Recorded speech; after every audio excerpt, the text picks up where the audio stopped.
DElEd second semester के सभी प्रशिक्षुओं का स्वागत है इस वीडियो में। आज हम लोग मैथ्स में वर्ग एवं वर्गमूल की अवधारणा को समझेंगे। अगर हम ज्योमेट्री में वर्ग की बात करें तो वर्ग जो है वो एक इस तरह का शेप होता है, लेकिन हमें यहाँ पे इसके बारे में पढ़ना नहीं है। हम लोग जो है यहाँ पे वर्ग और वर्गमूल की जो अवधारणा है उसके बारे में समझेंगे। तो सबसे पहली जो बात होती है वो ये है कि वर्ग कहते किसे हैं या वर्ग किसे कहते हैं। तो वर्ग वह संख्या है जो हमें एक संख्या को उसी संख्या से गुणा करने पर प्राप्त होता है। जैसे यदि हमारे पास एक संख्या x है तो x का वर्ग जो है वो x गुणे x होगा और इसे x स्क्वायर लिखा जाता है। जैसे 1 का स्क्वायर बराबर 1 गुणे 1, 4 का स्क्वायर बराबर 4 गुणे 4। इसी तरह से 3 का स्क्वायर बराबर 3 गुणे 3, 5 का स्क्वायर बराबर 5 गुणे 5। तो इस तरह से हम किसी संख्या का जो वर्ग है वो लिख सकते हैं। अब यहाँ पर हम देखेंगे कि जो पूर्ण वर्ग है या परफेक्ट स्क्वायर है वह क्या होता है। अगर हम परफेक्ट स्क्वायर यानी पूर्ण वर्ग की बात करें तो पूर्ण वर्ग वह प्राकृतिक संख्या है जो हमें एक प्राकृतिक संख्या के वर्ग करने पर प्राप्त होती है। जैसा कि हम जानते हैं कि 1 बराबर 1 का स्क्वायर यानी 1 का स्क्वायर अगर हम निकालें तो 1 के बराबर आएगा। 4 बराबर 2 का स्क्वायर यानी 2 का अगर हम स्क्वायर निकालें तो 4 आएगा। 9 बराबर 3 का स्क्वायर यानी अगर हम 3 का स्क्वायर निकालेंगे तो 9 आएगा। इसी तरह से 16 जो है उसको हम 4 का वर्ग लिख सकते हैं, 25 को हम 5 का वर्ग लिख सकते हैं।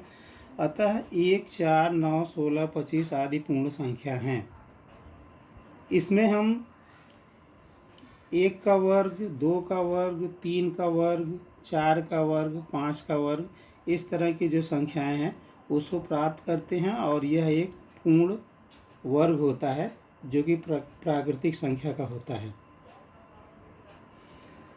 अब यहाँ पे प्रश्न ये उठता है कि वर्गमूल किसे कहते हैं। अगर हम लोग वर्गमूल की बात करें तो इसे स्क्वायर रूट बोला जाता है। स्क्वायर रूट तो किसी संख्या x का वर्गमूल वह संख्या होती है जिसका वर्ग करने पर x प्राप्त होता है। यानी अगर हमारे पास कोई संख्या x है उसका वर्गमूल हमें ज्ञात करना है तो जिस संख्या का हम वर्ग करके इस x को प्राप्त करेंगे वही उसका वर्गमूल होता है। एक संख्या x के वर्गमूल को वर्गमूल x के द्वारा प्रदर्शित किया जाता है। ये जो साइन है, सिंबल है, इसको स्क्वायर रूट बोला जाता है। जैसे square root of 4 is equal to 2, square root of 9 is equal to 3, square root of 16 is equal to 4 आदि। किसी संख्या का वर्गमूल दो विधि से निकाला जाता है। पहला जो है वो गुणनखंड विधि है और दूसरा जो है वो भाग विधि है। तो यहाँ पर हम पहले गुणनखंड विधि को जो है देखेंगे और उसके लिए हम लोग एक प्रश्न लेंगे। प्रश्न है, दिखाइए कि 1764 पूर्ण वर्ग है तथा 1764 किस संख्या का पूर्ण वर्ग है। तो इसको हल करने के लिए हम सॉल्यूशन में पहले क्या करेंगे कि 1764 के फैक्टर्स को निकालेंगे, प्राइम फैक्टर्स को, जो इसके गुणक हैं उसको निकालेंगे। तो गुणनखंड विधि में यहाँ पर हम लोग देख रहे हैं कि हमने ये 1764 लिया हुआ है। 1764 को पहले उस छोटी से छोटी संख्या से भाग देंगे जिससे कि 1764 जो है वो कट जाए। तो 2 से हमने काटा तो 2 अठे 16, 2 अठे 16 और 2 दूनी का 4। इसी तरह से फिर 2 से हमने इस संख्या को काटा तो 441 आया। फिर इसी तरह से 3 से हमने 441 को काटा तो 147 आया, और 3 से 147 को काटा तो जो है वो 49 आया।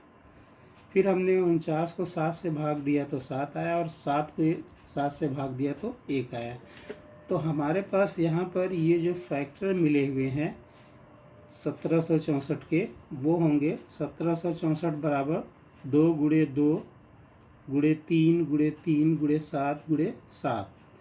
यहाँ पर हम देखेंगे कि ये जो फैक्टर हैं इन सभी को हम एक पेयर के रूप में लिख सकते हैं। जैसे 2 का एक पेयर है, 3 का एक पेयर है और 7 का एक पेयर है।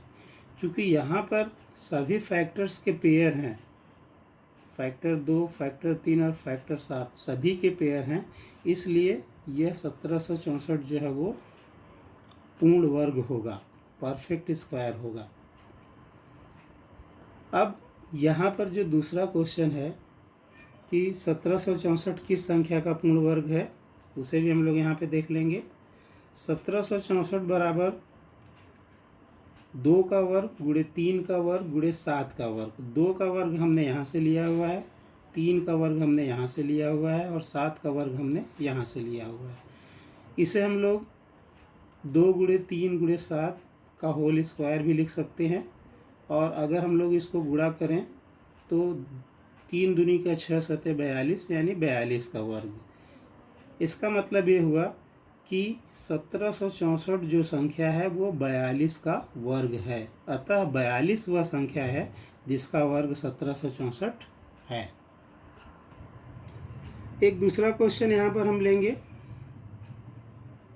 दिखाइए कि 6292 पूर्ण वर्ग नहीं है। वह कौन सी छोटी संख्या है जिससे गुणा करने पर 6292 पूर्ण वर्ग बन जाएगी। तो इसके सलूशन में हम लोग देखेंगे, उसी तरह से हम लोग गुणनखंड विधि को जो है यहाँ पे प्रयोग करेंगे, और गुणनखंड विधि से 6292 के जो फैक्टर्स हैं उसको निकालेंगे।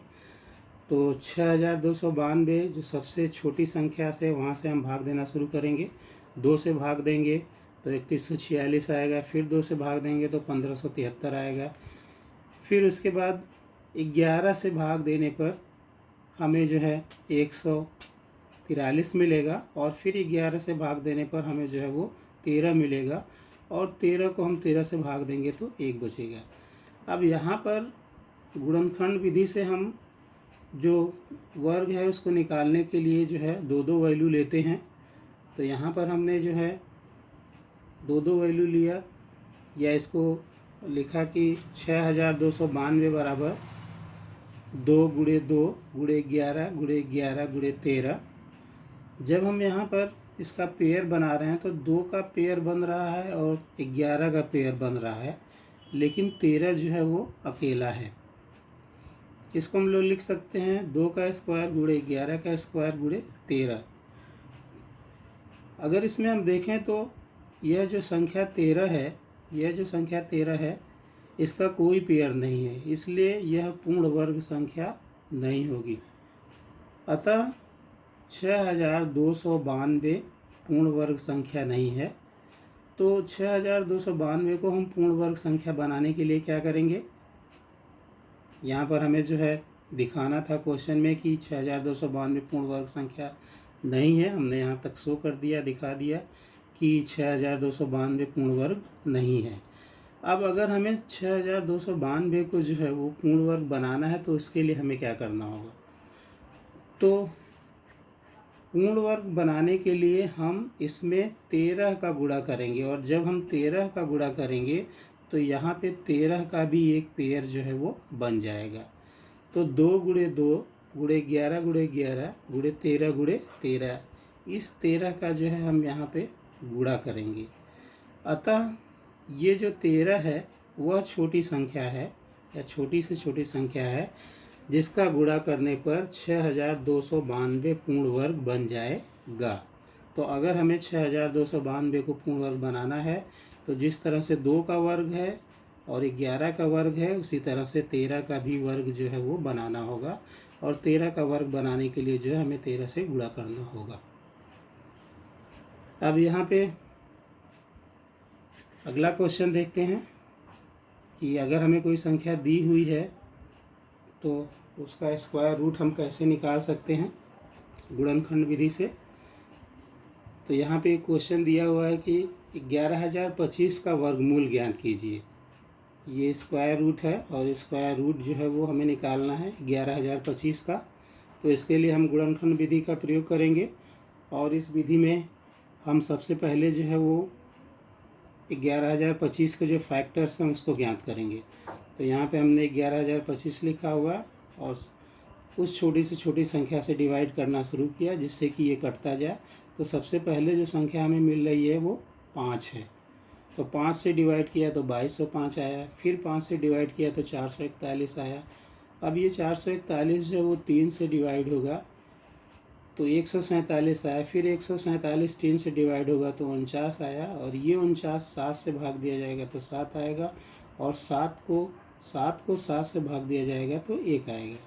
इसका मतलब 11,025 के जो फैक्टर्स हैं वो 5 गुणे 5 गुणे 3 गुणे 3 गुणे 7 गुणे 7।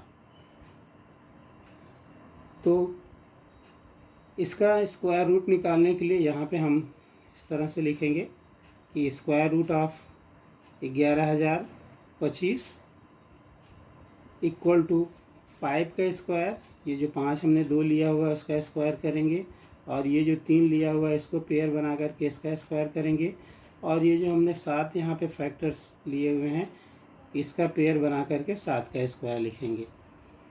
अब 1125 बराबर स्क्वायर रूट ऑफ 5 का स्क्वायर गुणे 3 का स्क्वायर गुणे 7 का स्क्वायर। और अगर हमें यहाँ इसको स्क्वायर रूट से बाहर निकालना है तो हम केवल इसी संख्या को निकालेंगे और ये जो वर्ग है वो हट जाएगा, यानी 5 गुणे 3 गुणे 7। तो 1125 का जो स्क्वायर रूट है वो 105 आएगा।